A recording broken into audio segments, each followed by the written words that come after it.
The Doubter by Claes Johansen. Narrated by Aakeel for SAGA. Homecoming. The train moved in a straight line out through the Copenhagen suburbs. Scrubbed clean this morning, practically silent, with stops at all stations. With a diverted fart, as when you grab your buttocks and ease them apart, the doors slid open whenever someone took hold of the shiny little handles and gave them a nudge. Outside the windows, the same atmosphere prevailed. It felt like being caught inside a soap bubble, gliding along. The advertisements on the posters between the compartments encouraged you to drink beer. Be jolly with your jolly cola. Fry your food in Lurpak. A few hours earlier, everything had been different. I had rumbled along deep down beneath London in a dirty, noisy, overcrowded tin box. Down there, you had to bow your head to get in and out, and you would constantly reach for something solid. Now, that was a recollection from a previous life. Now I was home again. Everything I had experienced over the last year was fading into the background, transforming into a dream full of foreign smells. Could I have fallen asleep somewhere between Hillard and Holt and dreamt it all? That seemed the most plausible explanation for my frame of mind. Still, it was only now, after I had supposedly woken up again, that I really felt like a sleepwalker. There was a sound of rattling bottles a little behind me to the right, and a female voice said, "Cheers, Inger." I half turned in my seat and saw two women, each clutching a bottle of Carlsberg Gold.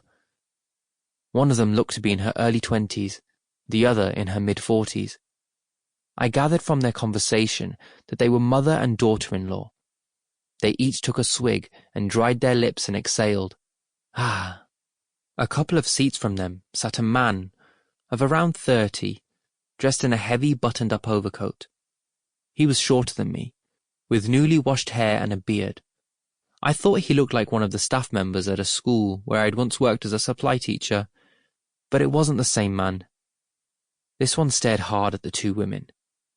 Then he raised his black umbrella and slammed it into the seat in front of him. "Kusse!" he shouted, using the most widespread local vaginim. The women laughed. "Looking for something?" He half rose, his fist clenched around the umbrella handle. Then he slammed it 4 times into the seat in front of him with a double strength. "Ku-oo-oo-see!" "You're getting off at Glostrup," said the younger woman. "Bus 141 goes straight to the back entrance of Nordvang." This was the famous mental hospital. She looked at the older woman. "Am I right or am I right? Cheers, Inger." She was right. The umbrella man got off in Glostrup. The rest of us continued. I got off in Elbeslund, went down the stairs, out through the tunnel, then up again. "Long time no see," Leif said. "How may I help you?" "2 fried ones," I said. "No, make it 3. 3 fried sausages? You're hungry." "Yes, it's been a long time. I've been away more than a year." "Good Lord," he said. "Has it been that long?" "So, you've been travelling around or something?" "In a way, yes." "I see. Out taking a look at the big world. Any buns?" 2 buns, Leif." "You haven't missed much. I'm fed up with people, you know.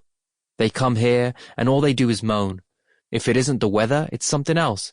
If it isn't too hot, it's too cold. I tell them, for God's sake, calm down. One day you'll get cancer or a stroke or something. Then you'll be looking back on this and thinking, Christ, those were the days. Bit of the French stuff? Please, and a drop of the strong stuff too." "Sure, just a drop. And a chilled jolly cola." "Sorry, no chilled jollies at the moment. He's only just been here. They're still lukewarm."